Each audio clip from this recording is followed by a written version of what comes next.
우리가 잘 알고 있는 고사 성어입니다만 새옹지마라는 말이 있지요. 한문으로 보면 변방 새에다가 늙은이 옹 그리고 어조사 지에다가 말맞자를 씁니다. 네. 변방의 한 노인의 말에 대한 이야기 잘 알잖아요. 중국 북쪽 변방의 노인에게 애지중지 키운 말 한 마리가 있습니다. 어느 날 이 말이 집을 나가버렸어요. 몇 날이 돼도 돌아오지 않아요. 동네 사람들이 안 됐소이다 그렇게 말하니까 그게 복이 될지 누가 아오. 한참 뒤에 이 말이 다른 말 한 마리를 데리고 왔지요. 동네 사람들이 좋은 일이 생겼어 그랬더니 나쁜 일일지 누가 아오. 아들이 그 말을 타다가 떨어져 다리를 다치고 절개됩니다. 동네 사람들이 그 말이 들어와서 오히려 나쁘게 되었어. 그랬더니 그게 복이 될지 누가 아오. 그 해에 전쟁이 나서 젊은이들이 모두 징집되어 전쟁에 대부분 죽었지만 다리를 절은 이 아들은 징집이 안 되었다. 그래서 살았다. 그러니까 인간 만사 새옹지마라고 하잖아요. 지금 나에게 일어나고 있는 이 일이 화일 수도 있고 복일 수도 있는 어떻게 조화를 부릴지 모르는 일이니까 너무 거기에 마음 담아 일비일히 하지 말고 담담하게 앞을 바라보자는 그런 교훈이 담겨져 있지요. 성도 여러분, 우리들이 사는 길도 그런 생각이 들 때가 있지 않아요?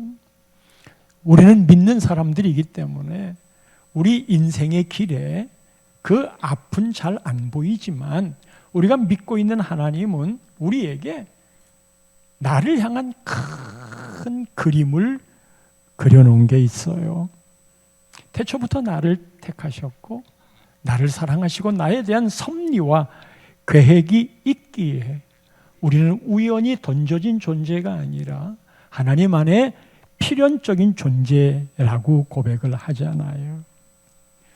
그래서 우리 인생 가는 길에 내가 원하는 일이 이루어졌든 이루어지지 않았든 그 일로 끝나는 게 아니란 말이지요. 끝난다고 끝난 게 아니라는 거예요. 최후에 웃는 자가 진정한 승리자요, 진정한 1등이요, 진정한 프로라는 말이 있듯이 하나님을 믿는 우리에게는 나를 향한 하나님의 그 큰 그림을 향해 지금 잘 안 되는 것 같고 무너지는 것 같고 낙심될 일이 생겼지만 우리가 붙잡는 말씀이 있잖아요. 로마서 8장 28절에 하나님을 사랑하는 자, 곧 그의 뜻대로 부르심을 입은 자들에게는 모든 것이 합력하여 나쁘다고 했던 안 됐다고 했던 그것까지 조화를 이루어 그 마지막에는 선을 좋고 유익한 것을 이루느니라. 그거를 우리가 안다는 거예요. 우리가 알거니와. 요셉의 삶을 이런 관점에서 눈을 돌려 그의 삶으로 들어가 봅시다. 아버지의 편애와 자기 꿈 이야기로 인해 형들에게 미움을 받았고 결국은 이 형들이 은 20냥에 자기 동생을 이스마엘 상인에게 팔아버립니다. 하루아침에 요셉의 인생 17세 좀 넘은 나이인데 완전히 바뀌어버렸어요. 자기 뜻대로 아니 되었어요. 인생 계획할 수가 없어요. 그 상인들이 애굽으로 내려가다가 오늘 본문 1절에 보면 애굽으로 내려가서 바로의 신하 치위대장 애굽 사람 보디발에게 그를 팔아버립니다. 돈을 더 받았겠지요. 이 보디발이 누구냐 하면 당시에 아주 큰 강대국의 왕으로 있는 바로의 친위대장이에요. 지금으로 말하면 대통령 경호실장쯤 되는 겁니다. 그 보디발 집에 팔아버렸어요. 이스마엘 상인에게 팔렸고 다시 전혀 모르는 낯선 애굽에 가서 보디발 집에 팔려버린 거예요. 허허. 그의 인생이 어떻게 전개될지 자기 의지가 하나도 없지만 그냥 그 자리에서 열심히 성실하게 일했어요. 보디발에게 인정받았고 그리고 이 보디발은 그의 모든 소유를 가정 총무로 삼아 다 위탁했어요. 이 요셉은 6절 말씀에 나오는 대로 용모가 빼어나고 아름다웠다. 왜 꼭 굳이 이 말을 쓸 필요가 있을까? 용모가 아름답고 빼어나고 아름다웠더라. 아마 태어났을 때 참 너 잘생겼다. 엄마 라헬이 아름다웠나 보죠. 용모가 빼어나고 아름다운 이 일이 하나님의 은혜가 분명하지만 죄의 유혹이 더 강하게 찾아오는 법입니다. 용모가 빼어나고 아름다운 것이 인생 함정이 되기도 합니다. 아니나 달라 보디발의 아내가 7절 말씀에 보면 눈짓하다가 동침하기를 청하니 10절에 보면 그 농도가 성경의 말이에요. 여인이 날마다 요셉에게 청하였으니 용모가 빼어나고 아름답지 않았으면 그랬겠어요. 요셉이 듣지 아니하여 동침하지 아니할 뿐더러 함께 있지도 아니하니라. 하나님 앞에 나는 죄 지을 수 없어. 둘만 있을 때 그는 죄 짓지 않겠다고 도망가노라니 그의 겉옷을 이 여인이 붙잡고 담보로 자기 남편에게 당신이 데리고 온 이 히브리 사람 남편한테 돌리는 거예요. 당신이 데리고 온 이 히브리 청년 그가 나를 겁탈하려고 왔는데 내가 순결을 지키느라 이 옷이 증거로 이렇게 당신 앞에 내놓소. 그렇게 얘기를 했겠지요. 결국 겁탈의 누명을 쓰고 요셉은 더 큰 감옥으로 갑니다. 머피의 법칙 알잖아요. 하는 일마다 안 되고 꼬이는 걸 머피의 법칙이라고 하는데 우산 들고 나갔더니 흐렸던 날씨가 갑자기 개인다든지 소풍을 갔는데 소나기가 오고 급해서 화장실 갔더니 휴지가 없고 좌석 버스를 탔는데 좌석이 없고 신호등마다 내 앞에서 빨간불이 되고 되는 게 없는 것 같은 요셉. 자기는 성실하게 살았는데도 여러분 이 요셉을 뭐라고 평가할까? 재미있게도 성경은 그렇게 머피의 법칙을 따라 사는 것 같은, 자기는 믿음을 지켰는데 더 큰 감옥으로 갈 수밖에 없는 이 요셉의 삶을 성경이 이렇게 이야기하는 데에 우리의 의아심이 있는 거예요. 2절과 3절 말씀을 보면 이렇게 말합니다. 여호와께서 요셉과 함께 하심으로 그가 형통한 자가 되어, 형통하대요.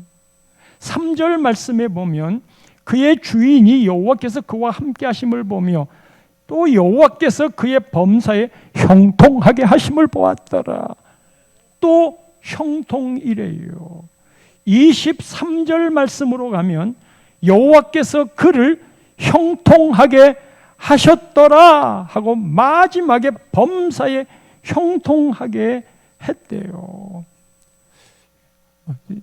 어떤 걸 보면 제가 찾아보진 않았지만 창세기 쪽에 형통이라는 말이 한 5번쯤 나오는데 그 중에 3번이 오늘 본문에 등장을 하는 거예요.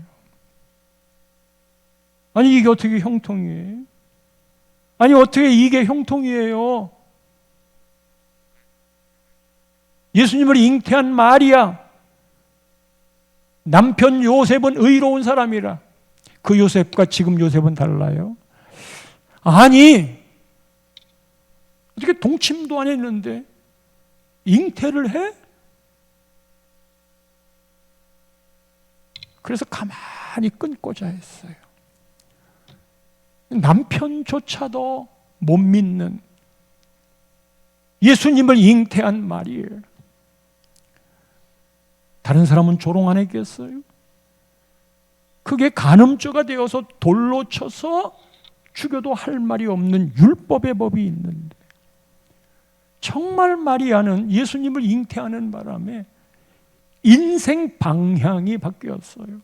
너무 힘들었을 거예요. 그런데 천사가 찾아와가지고 은혜를 받은 자예요. 이게 은혜라고요? 나 죽겠는데, 오해가 있고 조롱이 있는데 어떻게 이것이 은혜란 말이에요? 은혜라는 단어의 차원이 바뀌어진 거예요. 은혜는 하나님이 하시는 뜻을 받아들인 게 은혜로구나. 그 은혜를 받은 것 때문에 여러 어려운 일이 일어날 수도 있는 거구나. 그러니 우리가 섣불리 은혜 주세요라고 하나님께 간구를 하겠어요? 하나님의 뜻이 이 여인에게 이루어진 그게 은혜라는데, 그 일로 인하여 벌어지는 많은 어려움들이 있는데 은혜를 받은 자여 라고 이야기하네요. 요셉이 형통한 자예요? 형통이라는 단어를 국어 사전에 찾아보았더니 그 뜻이 이렇습니다. 형통, 모든 일이 뜻대로 잘 되어감. 모든 일이 뜻대로 잘 되어가는 게 형통이에요. 그런데 그 아래 제가 괄호를 하나 쳤어요.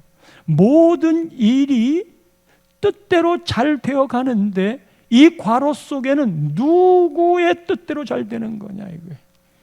우리가 생각하고 있는 모든 형통은 내가 바라는 것, 내가 원하는 것, 그래서 내 뜻대로, 내가 세운 계획대로 잘 이루어질 때 우리는 형통이라는 단어를 씁니다. 성경에 그런 개념의 형통이 없는 건 아니나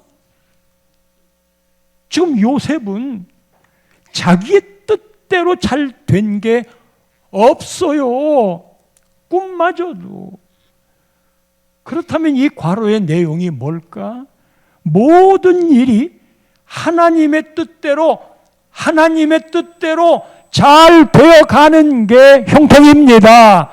내 뜻이 잘 되어가는 건 세상적인 기준의 형통이고, 성경의 형통은 하나님의 뜻대로 잘 되어가는 거고, 성경의 은혜는 하나님의 뜻을 내 품에 잉태하는 것을 은혜라고 이야기를 하지. 그도 그럴 것이 오늘 본문 2절 말씀을 보면 이 형통의 정의가 정확하게 나옵니다. 여호와께서 요셉과 함께 하심으로 그가 형통한 자가 돼요. 왜 형통한 자가 됐어요? 여호와께서 요셉과 함께 하심으로. 성경적인 형통의 정의는 하나님이 요셉과 동행하고 임마누엘 함께 하셨기 때문에 형통한 자가 되었노라. 23절 말씀에도 같은 개념으로 형통을 이야기합니다. 이는 여호와께서 요셉과 함께 하심이라. 여호와께서 그를 범사에 형통하게 하셨더라. 성도 여러분, 그러기에 우리네 삶에 어려운 일이 생길 수가 있어요. 때때로 아주 좋은 일이 생길 수도 있어요. 전도서는 이것을 곤고한 일과 형통한 일이라고 이야기했는데 우리의 인생길에 이것이 같이 병행하도록 하나님이 했답니다. 좋은 일도 생기고 나쁜 일도 생겨요. 힘든 일도 생기고 쉬운 일도 생겨요. 이렇게 생기는 모든 인생의 여정이 있을 때 내가 생각하는 좋은 것이 일어나지 않았다고 해서 그것 때문에 여러분들의 마음을 빼앗기지 말라는 거예요. 오히려 그럴 때는 나쁜 곤고한 일일 때에는 기도하시고, 그리고 좋은 형통한 일일 때에는 하나님을 찬양하라고, 이 두 가지는 함께 가고 있는 바, 중요한 건 그대의 일이 잘 됐는가 잘못되었는가, 자식이 합격을 했는가 불합격을 했는가, 건강이 좋은가 아니면 암이 있는가, 돈을 잘 벌든지 돈을 못 벌든지 어느 쪽에 취해 있다 할지라도 그 상황에 내가 지금 하나님하고 같이 있나, 내가 지금 하나님을 찾고 있는가, 하나님과 동행하고 있는가, 이 병행하는 일에 문제의 마음을 담아놓아 잘 됐다고 교만하지도 말고 못 됐다고 낭망하지도 말고, 그대가 지금 하나님과 동행하고 있는가를. 성도 여러분, 우리의 삶에는 목표와 목적이 있어요. 목표는 내가 열심히 공부해서 의대를 갈란다, 그게 목표예요. 목적은 왜 그렇게 하려고 하지? 여기에 대한 대답이 있는 거예요. 아, 아픈 사람 고쳐주려고. 그거는 큰 목적 아래 과정 속에 마디마디 이루어야 할 것들이 목표가 되는 거예요. 오늘 우리의 삶에는 가고 있는 여정 중에 그때그때 이룰 목표들이 있어요. 이 목표가 이루어질 수도 있고 이루어지지 않을 수도 있어요. 전쟁을 할 때 전투와 전쟁이라는 단어가 있습니다. 전투는 각 지역에서 싸우는 건데 어떤 전투에서는 이길 수도 있고 질 수도 있어요. 그런데 이 전투들이 모두 모여서 그 마지막에 전쟁을 이겼는가 졌는가 하는 그 마지막에 평가를 내리게 되는데, 지금 내가 전투에 졌다고 해서 그 마지막에 전쟁에 지라는 법 없단 말이에요. 전투에 져도 전쟁에 이길 수 있고 전투에 이겨도 전쟁에 질 수 있는 바, 중간고사 잘못 보고 망쳤다고 그 마지막에 지점이 무너지는 거 아니란 말이에요. 한 번 부도 났다고 한 번 실현당하거나 이혼까지 갔다고 하더라도, 내 뜻대로 되지 않았다고 하더라도 그게 가면서 이루어야 될 목표 지점이 당도하고 당도하지 않을 수 있지만, 하나님이 우리를 향하여 갖고 있는 큰 그림 속의 한 과정일 뿐인 거니까 하나님의 그 큰 그림을 바라보란 말이지요. 하여 여러분, 요셉이 그렇게 머피의 법칙처럼 자기 인생이 전개됐지만 불평한 거 있어요? 또 말합니다. 남의 탓한 거 있어요? 형님들 미워했어요? 아니란 말이에요.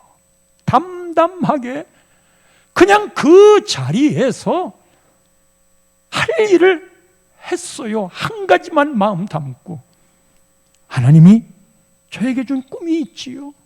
그 큰 그림, 그리고 하나님의 인격에 대한 믿음, 좋으신 하나님, 지금 이것 때문에 내 인생이 끝난 거 아니야. 그럼 지금 내가 해야 할 일은 뭐냐 하면 하나님의 법칙대로 하나님을 믿고 그 신실하신 하나님 앞에 오늘도 내가 사진을 찍히려고 가는 길을 담담하게 갈 뿐이니라. 그래서 보디발 집에서도 인정받아 가정 총무가 되고 더 큰 VIP 감옥에 갇힌 거거든요. 바로 왕을 모셨던 사람들이 갇히는 가장 큰 감옥에 그가 가서도 거기서 그 감옥의 살림을 다 맡아서 했어요. 다시 정리하면 형통은 하나님과 동행하는 것이고 하나님의 뜻대로 잘 되는 것을 말하는 바, 이 형통의 열매가 뭔지 아세요? 아니, 동행의 열매가 뭔지 아세요? 하나님과 동행한 요셉에게는 하나님이 형통을 주셨는데 이 형통의 열매가 있은즉 3절 말씀해 보면 이런 열매가 나타납니다. 그의 주인이 보디발이죠. 여호와께서 그와 함께 하심을 보며 그의 주인이 이방 애굽 사람이에요. 그런데 하나님이 요셉하고 같이 있네? 그러니까 요셉을 통해 하나님을 보는 거예요. 나쁘게 본 건가요? 아니잖아요. 또 여호와께서 그의 범사에 형통하게 하심을 보았더라. 하나님이 요셉을 형통하게 하는 것을 보디발이 인정하고 있는 거예요. 죄를 보니까 하나님이 죄를 밀어주고 있네. 응원하고 있네. 그에게서 하나님이 보이면 사람이란 하나님에 대한 두려움과 경외심이 나름 있기 때문에 함부로 그를 대하지 않습니다. 세상이 여러분들을 함부로 무시하지 않는 건 신실한 믿음을 가질 때 사람들이 저렇게 쪼존하게 아무 재미없이 앞뒤가 꽉 막힌 예수쟁이야? 그렇게 조롱하고 생각하는지 모르지만 어떤 사안이 일어났을 때 흔들리지 아니하는 그의 모습을 보고 하나님이 함께하고 있네. 나 같으면 지금 도망갈 판인데 도망가지 않네. 모두 전염병처럼 당하지 않으려고 다 도망가는데 오히려 지진이 나서 위험하다고 도망을 가는데, 아니 어떻게 선교사들이 그 지진 난 지역으로 가는 거야? 여러분, 재난이 있는 곳에 가야 그리스도가 나타나는 거예요. 그래서 함부로 범할 수 없는 예수의 흔적이 그때 나타나는 것인가. 보디발이 알았어요. 그걸 다 보았어요. 그래서 4절 말씀에는 이 보디발이 은혜를 베풀어요. 그의 주인에게, 요셉이 그의 주인에게 은혜를 입어 섬김에 그가 요셉을 가정 총무로 삼고 자기의 소유를 다 그의 손에 위탁하니 하나님이 그를 세우신 거예요. 더 큰 축복이 뭔지 아세요? 이 형통의 열매가 어떻게 나타나는 줄 아세요? 5절 말씀을 보세요. 그때부터 말이에요. 언제 그때? 보디발이 요셉에게 자기의 집과 그의 모든 소유물을 주관하게 한 때부터 하나님과 동행하는 요셉에게 보디발이 인정해주고 우리 재산을 맡아 관리해달라 한 때부터 여호와께서 그 애굽 사람 보디발의 집에 복을 내리심으로 여호와의 복이 그의 집과 밭에 있는 모든 소유에 미친지라. 그 보디발이 잘 된 건 왜 잘 됐어요? 요셉이 있기 때문이에요. 근데 재미있는 건 지금 보디발이 잘 된 거잖아요. 모든 소유에 복이 미친 거잖아요. 근데 하나님의 관점을 보십시오. 두 번째 줄에 보면 여호와께서 보디발을 위하여가 아니고 여호와께서 요셉을 위하여 복을 내렸대요. 이야, 방송실 센스 있다. 그러 그냥 색깔을 쫙 하고 박수 한번 쳐야 되겠어요. 고마워요. 요셉을 위해서 했어요. 그게 무슨 말이에요? 여기서 위해서 했다는 건 그에게 재산을 싹 했다는 말이 아니에요. 이 보디발이 요셉 너 때문에 우리 집이 복을 받아. 그런데 너는 하나님과 동행하네? 내가 그 하나님을 믿어. 그게 요셉의 존재 이유예요. 요셉을 위한다는 건 이런 일을 통해 요셉이 자기의 부를 쌓은 게 아니고 보디발이 그 위험 있는 자가 요셉 너를 전적으로 믿어. 너에게 이 모든 살림을 맡기는데 맡기니까 우리 집이 잘 된다. 그래서 그게 요셉을 높이는 게 되고 인정하는 게 되고 이것이 곧 하나님과 함께하고 있는 것이기에 하나님을 높이게 되는 거예요. 하나님이 여러분을 위하여 하시는 일이라고 그럴 때 그 마지막에 영광이 어느 쪽으로 가야 할 것인지 대답을 해주고 있잖아요.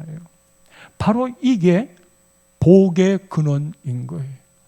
요셉이 가는 곳이 복을 누리는 거예요. 아브라함에게 복의 근원이 될지라고 약속했잖아요. 그 아브라함의 아들 이삭, 이삭의 아들 야곱, 야곱의 아들 요셉, 하나님의 언약의 복이 그 후손대로 이어지면서 네가 가는 곳에 복이 있다. 성도 여러분, 우리는 한 가정의 일원입니다.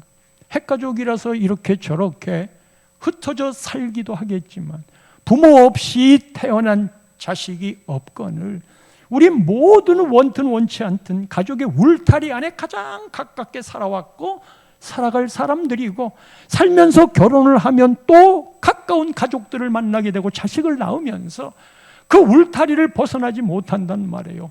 그런데다가 우리는 영혼 구원에 대한 간절함이 있기 때문에 그렇게 가깝게 혈육으로 피부치로 함께 살았던 내 전부를 주어도 아깝지 않은 이 자식들 그리고 부모님들에게 영혼 구원의 일들을 이룰 일이 금년에 우리 교회에 펴오고 이제 내일서부터는 가정의 달 5월이라 더 집중해야 되는 이때에 나눔의 교회를 다니고 있는 예수 믿는 내가 속해 있는 우리의 가정에 이런 선한 영향력으로 너 때문에 복이 된다. 우리는 근본으로 그런 존재란 말이에요.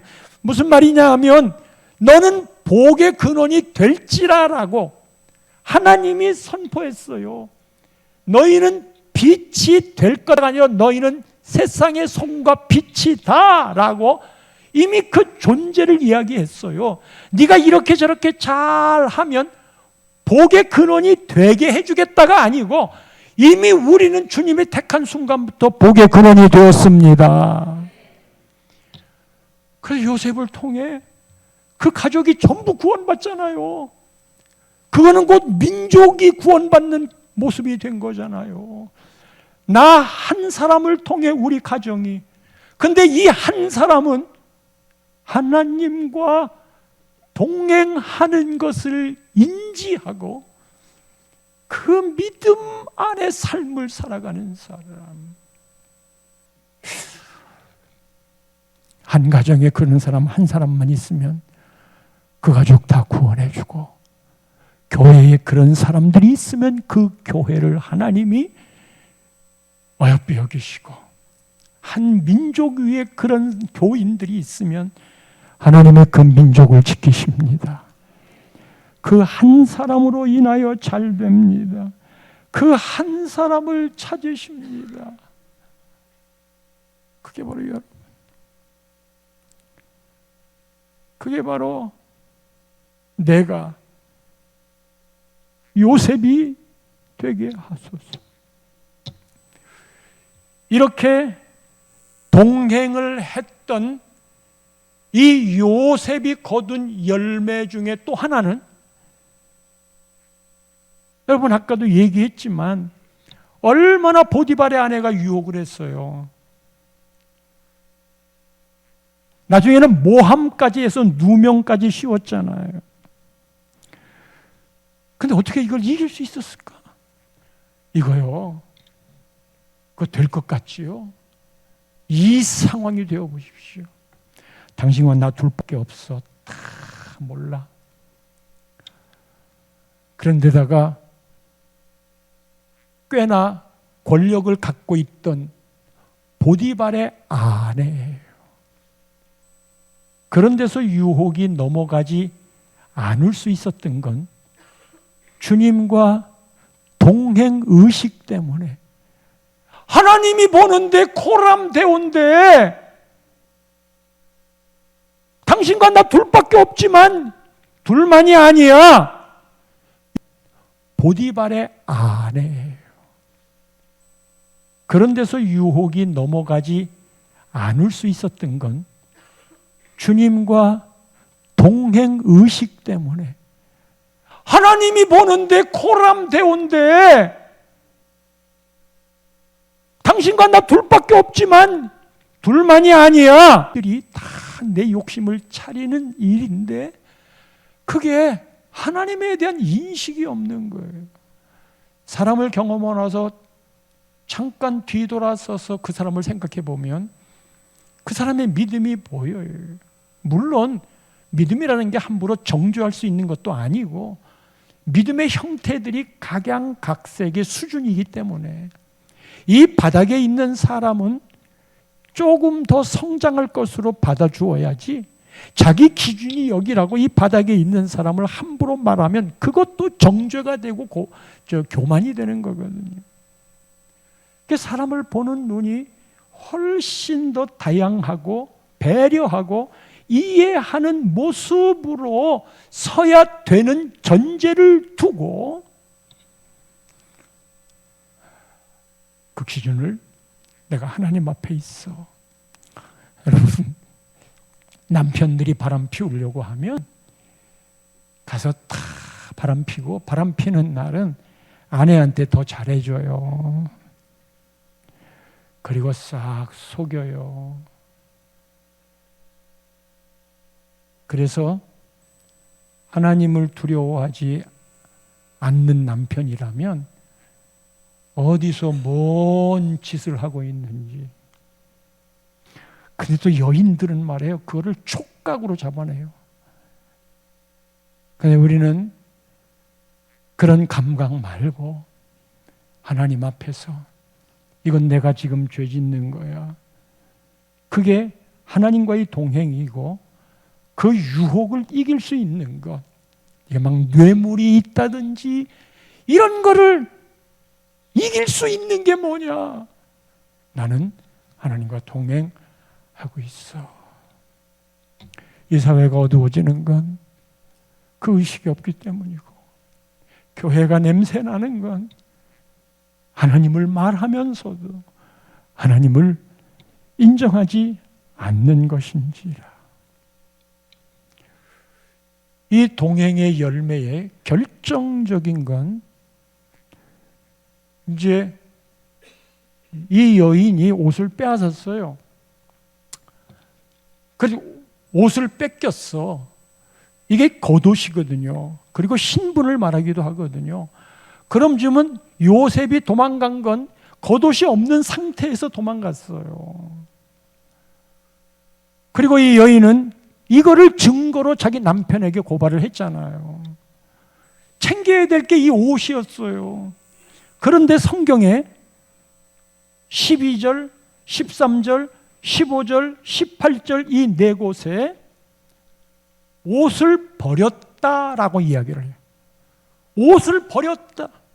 옷을 버렸다. 여러분, 이 옷을 버렸다는 이 말이 왜 중요하냐 하면, 말했듯이 요셉의 앞날이 불투명합니다. 여전히 인정은 받았지만 그는 종의 모습으로 살아갑니다. 그런데 이 보디발의 아내의 눈에 마음에 합하게 되면 얼마든지 그곳에서 권세를 누릴 수 있어요. 그리고 이거는 서로 말할 수도 있는 사건이 아니잖아요. 그러니까 보디발의 아내가 그에게 입혀주는 신분의 옷, 그 옷을 입으면 그는 보디발에도 인정받았지. 아내가 다 자기를 살펴주지. 그 인생 피는 거 아니겠어요? 근데 그거를 거절한 거예요. 옷을 버린다는 건. 그런데 그게 쉬웠던 이유는 채색 옷을 이미 형들에게 다 빼앗겨 본 경험이 있어요. 채색 옷은 특별한 신분을 나타내는 거라고 그랬잖아요. 형들한테 비참하게 거기에 염소 피까지 묻혔어요. 물론 아버지는, 야곱은 그 말을 듣고 짐승에게 죽었겠구나 말을 듣고 그냥 한탄을 했겠지만, 사실 이 야곱이가 자기 아버지 이삭을 속일 때 염소 털 가지고 속였어요. 형에서처럼 보이려고 묵슬묵슬하게 그걸 아들들한테 똑같이 당하고 있는 거거든요. 채색 옷 그때 다 찢겼어요. 세상에서 나타내려고 하는 이 옷을 버렸다, 버렸다, 버렸다, 버렸다 라고 4번씩이나 이야기를 합니다. 세상의 그 신분을 포기한 거예요. 성도 여러분, 자기는 하나님 앞에 믿음의 의리를 지켰는데 어떻게 내가 감옥에 가는가? 하나님의 이름을 지켰는데 어떻게 내가 손해를 보는가? 예수 그리스도 이름 때문에 내가 억울한 일을 이렇게 당하고 있네. 이런 생각 들잖아요. 그런데 보십시오. 하나님의 큰 그림이에요. 이 여인에게 하나님 믿음을 지키려고 했더니 큰 감옥에 갔어요. 이 감옥에 갔더니 바로 왕의 떡 굽는 사람, 술 맡은 관원이 들어왔어요. 가장 높은 지위의 사람이에요. 이런 사람들이 모여있는 감옥이에요. 이런 사람들이 모여있는 그 감옥에서 총무를 맡았어요. 어느 곳인지 다 들어갈 수 있어요. 그곳에서 바로 궁궐의 모든 이야기들과 정서와 분위기와 사람 인맥들까지 이 감옥에서 학습 내지 유학했을 거예요. 그리고 바로 왕을 만날 수 있는 계기가 떡 굽는 자, 술 담당하는 자, 그 사람의 꿈 이야기를 듣고 해석하다가 그 꿈대로 되어서 바로가 꾼 꿈이 하도 흉해 역추적을 했더니 요셉이 하더라. 그러니까 요셉은 그 큰 감옥에 안 갈 수 없었어요. 국무총리가 되는 필수 코스, 사다리 그 과정이었어요. 그러니까 보디발의 아내가 고마운 거예요. 역으로 올라가면 보디발의 아내 이 사건은 보디발 집에 갔기 때문이고, 보디발 집에 간 건 형님들이 자기를 팔았기 때문에 그런 거란 말이에요. 그러니까 형님이 한 일이 아니고 하나님이 하신 일이에요. 그래서 누구도 미운 감정으로, 아니 어떻게 이 여자가 그렇게 거짓말을 할 수 있어? 내 인생 망쳤잖아. 그게 아니란 말이에요. 그러면 보세요. 결론적으로 국무총리가 됐어. 국무총리가 된 건 그 큰 감옥에 갇혔기 때문에 된 거야. 그 큰 감옥에 갇히게 된 건 보디발의 아내의 모함 때문이야. 보디발의 아내를 만나게 된 것도 보디발 집에 갔기 때문이고, 보디발 집에 간 거는 이스마엘 상인이 팔았기 때문이고, 이스마엘 상인은 형들이 팔았기 때문이야. 그래서 하나님의 큰 꿈, 가족의 구원인 거예요. 그게 이스라엘이었잖아요. 이 가족의 구원을 이루기 위해서는 요셉은 집을 떠나야 했어요. 그게 불평일까요? 그게 인생 무너진 것일까요? 그리고 하나님의 그 큰 꿈인 가족 구원을 이루었어요. 하니 오늘이라는 날에 우리가 가는 걸음에 하나님의 그 큰 그림을 믿는다면 그냥 감사하세요. 그리고 그곳에서 어떤 상황이든지 열심히 살아가세요. 성실하게 살아가시면 하나님이 그를 반드시 그 큰 그림의 액자 속에 여러분들을 주인공으로 그려놓게 될 것입니다. 할렐루야!